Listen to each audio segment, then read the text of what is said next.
Hello friends, നമസ്കാരം. Welcome to my channel. നമ്മൾ ഇന്ന് ഇവിടെ ഉണ്ടാക്കാൻ പോകുന്നത് കേരള സ്റ്റൈൽ ബീഫ് റോസ്റ്റ് ആണ്.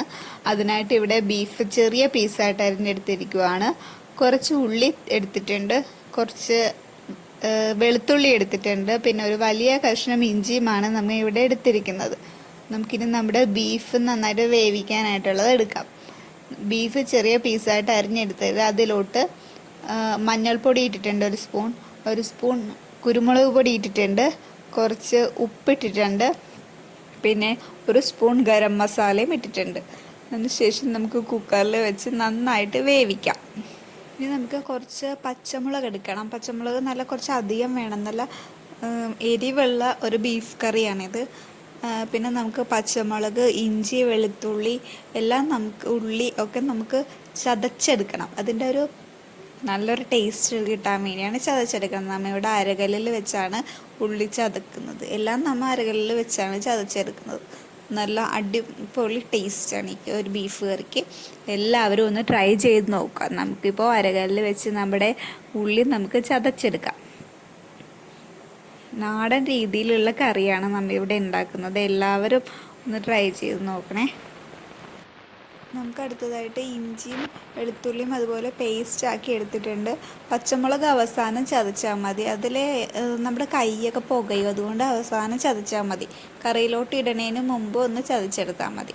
പിന്നെ അതുപോലെ നമ്മൾ ബീഫിലിടാൻ വേണ്ടി നമ്മൾ കൊത്തു തേങ്ങ എടുക്കുന്നുണ്ട്.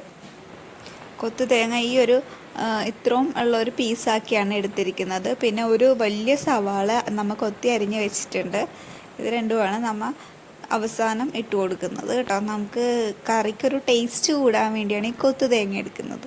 സവാളയൊക്കെ നല്ല സ്ലൈസായിട്ട് അരിഞ്ഞ് വെച്ചിട്ടുണ്ട്. നമുക്കെങ്കിൽ ഒരു തക്കാളിയും കൂടി എടുത്തിട്ടുണ്ട്.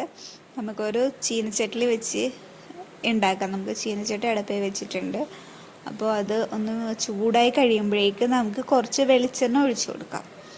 വെളിച്ചെണ്ണ ഒഴിച്ച ശേഷം വെളിച്ചെണ്ണ ഒന്ന് നന്നായിട്ട് ചൂടായ ശേഷം നമുക്ക് കുറച്ച് കറിവേപ്പില ഇട്ട് കൊടുക്കാം. ആദ്യം തന്നെ നമ്മൾ ഇടാൻ പോകുന്നത് കറിവേപ്പിലയാണ്. കറിക്കൊരു ടേസ്റ്റ് കൂടാൻ വേണ്ടിയാണ് ഈ കറിവേപ്പില ഫസ്റ്റ് തന്നെ ഇടുന്നത്. അപ്പോൾ നമ്മൾ കറിവേപ്പില ഇട്ട് നന്നായിട്ടൊന്ന് ഇളക്കി കൊടുക്കുക. അതിന് ശേഷം നമുക്ക് സവാള, കൊത്തു തേങ്ങ ഇടുക. സവാള ഇട്ടൊന്ന് വാടിയ ശേഷം മാത്രമേ കൊത്തു തേങ്ങ ഇടാൻ പാടുള്ളൂ. അപ്പോൾ സവാള ഇട്ട് നന്നായിട്ട് ഇളക്കി കൊടുത്തുകൊണ്ടിരിക്കുക. നന്നായിട്ട് വാടണ വരെ നമുക്ക് വെയിറ്റ് ചെയ്യണം. ഉപ്പൊന്നും ഇപ്പം ഇട്ട് കൊടുക്കേണ്ട, അവസാനമാണ് ഉപ്പ് ഇട്ട് കൊടുക്കുന്നത്. അതിനുശേഷം നമുക്ക് ചെറിയ ഉള്ളി ഇടുക. ചെറിയ ഉള്ളിയിട്ട് നന്നായിട്ട് വഴറ്റുക. ചെറിയ ഉള്ളിയും ഇതുപോലെ തന്നെ നന്നായിട്ട് ഒന്ന് കളറൊന്ന് ചേഞ്ചായി വരുമ്പോഴേക്കും നമുക്ക് അടുത്തത് ഐറ്റം ഇട്ട് കൊടുക്കാം. നമുക്ക് ഇപ്പോൾ നന്നായിട്ട് വാടിക്കൊണ്ടിരിക്കുവാണത്. കറിവേപ്പിലേക്ക് നന്നായിട്ട് കുറച്ച് അധികം ഇട്ടോളൂ. കുറച്ച് ബീഫ് കറിക്കൊക്കെ കറിവേപ്പില കുറച്ച് അധികം ഇടുന്നത് നല്ല ടേസ്റ്റാണ്. അപ്പം നന്നായിട്ട് ഇളക്കി കൊടുക്കണം കേട്ടോ. അതിന് ശേഷം നമുക്ക് കൊത്തു തേങ്ങ ഇടാം. കുറച്ചായിട്ട് ഇട്ടാൽ മതി കേട്ടോ. കൊത്തു തേങ്ങ ഒന്ന് വെന്ത് കിട്ടണം.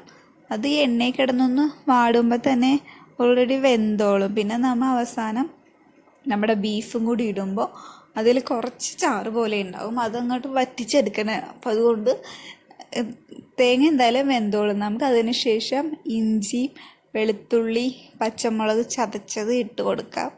അത് നന്നായിട്ടൊന്ന് മിക്സ് ചെയ്ത് കൊടുക്കുക. ഇപ്പം നമ്മുടെ ഇത് നന്നായിട്ട് ഇളക്കിക്കൊണ്ടിരിക്കണം. മിക്സ് ചെയ്ത് നല്ല എല്ലായിടത്തോട്ടും ആവണം. ഇതിൻ്റെ ഒരു പച്ചമണം മാറണ വരെ നമ്മൾ ഇളക്കിക്കൊണ്ടേയിരിക്കുക. ഇപ്പോൾ ഏകദേശം അതൊന്ന് കുഴഞ്ഞു വന്നിട്ടുണ്ട്. സവാളയും നമ്മുടെ ചെറിയ ഉള്ളിയൊക്കെ നല്ലൊരു പാകമായിട്ട് വരുന്നുണ്ട്. നമുക്കിനി നമുക്ക് പൊടികളൊക്കെ ചേർത്ത് കൊടുക്കാം. നമുക്കിപ്പോൾ ഒരു സ്പൂൺ മല്ലിപ്പൊടിയാണ് ഇട്ടിരിക്കുന്നത്. അതുപോലെ തന്നെ നമ്മൾ ഒരു 2 സ്പൂൺ മുളക് പൊടിയും ഇടാം. ആവശ്യത്തിന് എരിവ് അനുസരിച്ച് ഇട്ടാൽ മതി കേട്ടോ. എരിവ് ഇനി കൂടുതൽ വേണം എന്നുള്ളവർക്കാണെങ്കിൽ അതിനനുസരിച്ച് മുളക് പൊടി ഇടാം. ഞങ്ങളിവിടെ 2 സ്പൂൺ മുളക് പൊടിയാണ് ചേർത്തിരിക്കുന്നത്. ഇനി നമുക്ക് മസാലപ്പൊടിയാണ് ഇടുന്നത്. പൊടിച്ച മസാല ഇടുകയാണ് കുറച്ചുകൂടി ടേസ്റ്റി. നമ്മൾ മസാലക്കൂട്ട് പൊടിച്ചത്. ഇപ്പം നമ്മൾ മസാലപ്പൊടിയാണ് ഇട്ടേക്കുന്നത്, മീറ്റ് മസാല. നമുക്കതിന് ശേഷം കുറച്ച് കുരുമുളകും ഇട്ട് കൊടുക്കാം. കുരുമുളകിൻ്റെ ടേസ്റ്റ് ഒരു പ്രത്യേക രസമാണ്. ബീഫിന് ഒരു പ്രത്യേക ഒരു മണവും ഒക്കെ വരും നമ്മുടെ കുരുമുളകൊക്കെ ഇട്ട് വരട്ടിയെടുക്കുന്ന റോസ്റ്റിന്. നമുക്കിത് നന്നായിട്ട് മിക്സ് ചെയ്യുക. കുറച്ച് വെളിച്ചെണ്ണ വേണമെങ്കിൽ ഒഴിച്ചു കൊടുക്കുക കേട്ടോ. ആവശ്യത്തിന് വെളിച്ചെണ്ണ ഒഴിച്ചു കൊടുത്താൽ മതി. അധികം ഓയിലി ആവണ്ട. നന്നായിട്ടൊന്ന് വഴറ്റി കൊടുക്കുക. നന്നായിട്ട് മിക്സ് ചെയ്ത് ഇതെല്ലാം കൂടി ഒന്ന് യോജിച്ച് വരണം.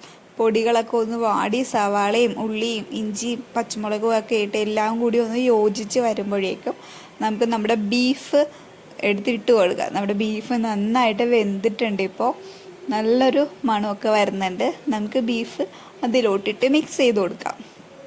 അപ്പം നമ്മൾ മിക്സ് ചെയ്യാൻ വേണ്ടി എടുത്തിട്ടു. നല്ല കുറച്ച് അതിൽ ഗ്രേവി ഉണ്ട്. അപ്പോൾ നമുക്ക് ഗ്രേവി വറ്റിച്ചെടുക്കണം. അപ്പോൾ ഗ്രേവി വറ്റിക്കുന്ന ടൈമിൽ നമ്മുടെ കൊത്തു തേങ്ങയൊക്കെ നന്നായിട്ട് വെന്തോളും. ബീഫൊക്കെ നല്ല സൂപ്പറായിട്ട് വെന്ത ബീഫാണ്. അപ്പോൾ ഒന്നും കൂടി ആവട്ടെ. അപ്പം നമുക്കിത് തിളപ്പിക്കാം. നന്നായിട്ട് വറ്റിക്കാം. നന്നായിട്ട് വറ്റിയ ശേഷം നമുക്ക് ഇതിലോട്ട് ആ തക്കാളി ഇട്ട് കൊടുക്കാം. തക്കാളി ലാസ്റ്റാണ് ചേർക്കുന്നത്. തക്കാളി ഒന്ന് ഇട്ട ശേഷം ഒന്ന് ഇളക്കി കൊടുക്കുക. തക്കാളി ഒന്ന് വാടി വെന്ത് ഇതിലോട്ട് ചേർന്ന രീതിയിലാവാൻ വേണ്ടി നമുക്ക് തക്കാളി ഇട്ടിട്ട് ഒന്ന് ഇളക്കി കൊടുക്കുക. നന്നായിട്ട് ഇളക്കി കൊടുക്കണം. അതിന് ശേഷം കുറച്ച് കറിവേപ്പിലയും മല്ലിയിലയും നമുക്ക് ഇതിലോട്ട് ഇട്ട് കൊടുക്കണം. ഗാർണിഷ് ചെയ്യാം. നല്ലൊരു ടേസ്റ്റുള്ള ബീഫ് കറിയാണ്. എല്ലാവരും ഒന്ന് ബീഫ് കറി ഒന്ന് ട്രൈ ചെയ്ത് നോക്കുക. ഇനിയും എൻ്റെ ചാനൽ സബ്സ്ക്രൈബ് ചെയ്യാത്തവർ ഒന്ന് സബ്സ്ക്രൈബ് ചെയ്യുക. എല്ലാവരും ഒന്ന് ലൈക്ക് ചെയ്യുക, കമൻറ്റ് ചെയ്യുക, ഷെയർ ചെയ്യുക. നമ്മുടെ ബീഫ് കറി അപ്പോൾ റെഡി ആയിട്ടുണ്ട്.